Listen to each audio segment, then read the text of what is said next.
सभी का बहुत बहुत स्वागत है मेरे चैनल पर कहानी वाला स्वप्न। आज मैं आपको मेरे एक सब्सक्राइबर भाई की भेजी हुई एक सच्ची और डरावनी आप बीती सुनाऊंगा।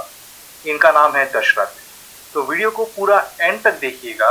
अपने हेडफोन्स लगा लीजिए ताकि हम शुरू कर सके आज की कहानी।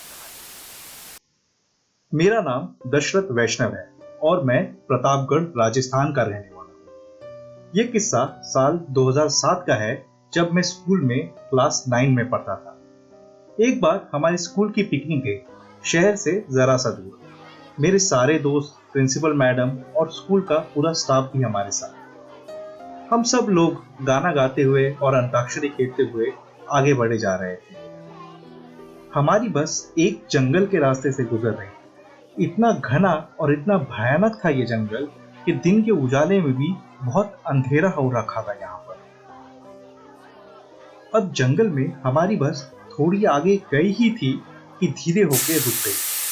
प्रिंसिपल मैडम ने ड्राइवर जी से पूछा तो उन्होंने नीचे उतर के देखा और देखा क्या कि टायर पंक्चर हो गया। क्योंकि ड्राइवर टायर चेंज कर रहे थे बोल के बस रुकी हुई। तभी मुझे जोर से टॉयलेट आई। मैं प्रिंसिपल मैडम से पूछ के नीचे उतर गया टॉयलेट करने के लिए। उन्होंने मुझे कहा था, बेटा सावधान रहना, क्योंकि ये जंगल का इलाका है। आसपास न कोई गाड़ी न कुछ दिख रहा है, तो तुम ध्यान से जाना। मैं उतर के थोड़े आगे एक बरगद के पेड़ की तरफ जाने लगा। क्योंकि हमारे बस में लड़कियां भी थी, इसलिए मैंने सोचा जरा दूर जाके ही टॉयलेट करना सही रहेगा। मैं जैसे जैसे चल के उस पेड़ की तरफ जाता तो देख रहा था कि वो पेड़ और पीछे की तरफ होता जा रहा है।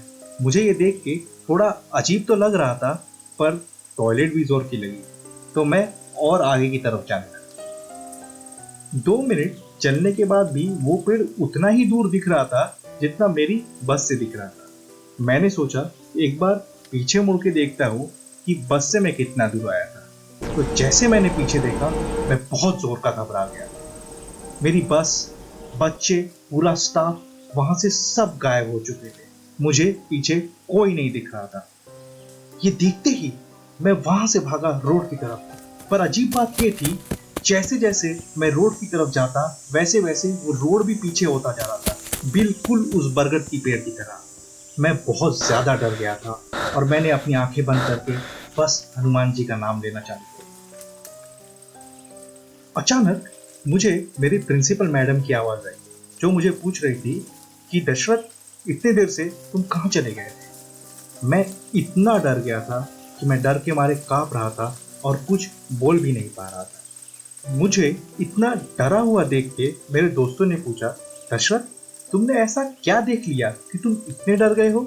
तभी ड्राइवर ने कहा कि जंगल है, किसी जंगली जानवर को देखा होगा, इसलिए डर गया है ये लड़का। मैं कुछ कह पाता कि उसके पहले ही वहां पे एक वैन आके रुकी। उस वैन में एक आदमी और एक लड़की बैठे हुए थे। उन्होंने हमसे कहा, आप यहाँ क्यों रुके हुए हैं? ये जगह ठीक नहीं है। जितना जल्दी हो सके यहाँ से निकल जाओ। बस उन्होंने उतना ही कहा और वहां से गाड़ी आगे भगा के चले गए।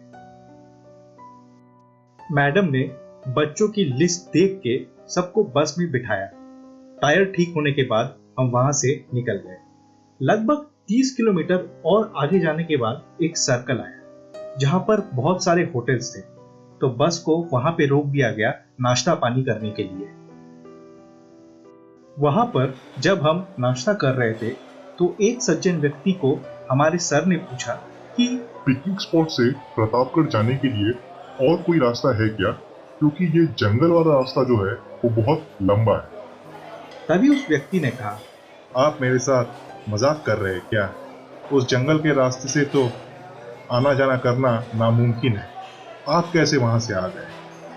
पर जब हमारे सर, मैडम, बाकी बच्चों सबने कहा, तब उन्हें विश्वास हुआ कि हम उस जंगल के रास्ते से ही आए। तब उस व्यक्ति ने हमें एक बात बताई। उन्होंने कहा कि आज से करीबन 5 साल पहले उस रास्ते पे एक एक्सीडेंट हुआ था और उस एक्सीडेंट में 2 लोग मारे गए थे। तब से वो रास्ता बहुत कम ही इस्तेमाल किया जाता है। वहां पे जब भी लोग आते जाते हैं, उनके साथ कुछ न कुछ अजीब घटनाएं होती है। ये सुन के हम सब जरा सहम गए थे, पर अपना सफर शुरू करने के पहले हमने उससे फिर पूछा, अब आगे रास्ता तो सही है ना? जिसका जवाब देते हुए उसने हमसे कहा, आगे रास्ता कट होके वापस उसी जंगल में जाता है और थोड़ा आगे जाने के बाद आप अपनी मंजिल तक पहुंच जाएंगे। हमने अपना सफर शुरू कर दिया। बस थोड़ी आगे चलकर कट मार के फिर उसी जंगल के रास्ते पे चली। इस बार जंगल से एक अजीब सी खुशबू आ रही थी। पता नहीं ये किसी फूल की खुशबू थी या फिर क्या था, पर हाँ, एक अलग खुशबू आ रही थी। कुछ देर आगे जाने के बाद एक बच्चे को बहुत जोर से प्यास लगी। हमने होटल से बहुत सारी पानी की बोतल तो खरीदी थी, पर हम उसको गाड़ी में डालना भूल गए, इसलिए अभी किसी के पास पानी तक नहीं था पीने के लिए। उस सुनसान जंगल में थोड़ा आगे जाने के बाद हमें एक घर दिखा, तो बस को रोका गया और ड्राइवर जी को कहा गया कि वो उतर के वहां से पानी लेके आए ताकि बच्चे पानी पी सकें। ड्राइवर ने जाके उस घर का दरवाजा खटखटाया। जैसे ही एक बूढ़ी औरत ने उस दरवाजे को खोला तो ड्राइवर के जैसे होश ही उड़ गए।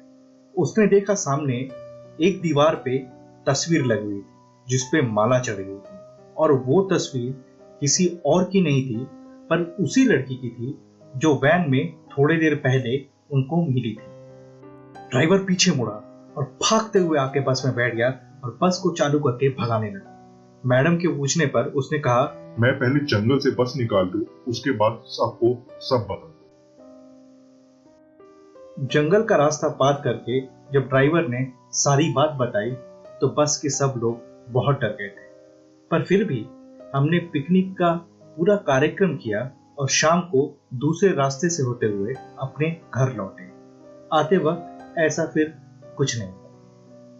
ये थी मेरी आप भी। अभी आप स्क्रीन पे देख पा रहे होंगे हमारे दोस्त दशरथ को, जिन्होंने अपनी आप बीती मेरे साथ शेयर की और मुझे मौका दिया कि ये बात मैं आप सभी के सामने ले आऊं। अगर आप चाहते हैं कि आपकी किसी कहानी को मैं अपनी आवाज दूं, तो डिस्क्रिप्शन में दिए गए ईमेल एड्रेस पर मुझे अपनी कहानी जरूर भेजें। अगर आपको मेरे ये वीडियोस अच्छे लगते हैं तो जरूर मेरे चैनल को सब्सक्राइब करें और उस घंटे को भी दबा दें ताकि मेरी हर वीडियो की नोटिफिकेशन आपको सबसे पहले मिले। मिलते हैं अगली बार कुछ नई कहानियों या किस्सों के साथ। तब तक के लिए आप सभी अपना ध्यान रखें।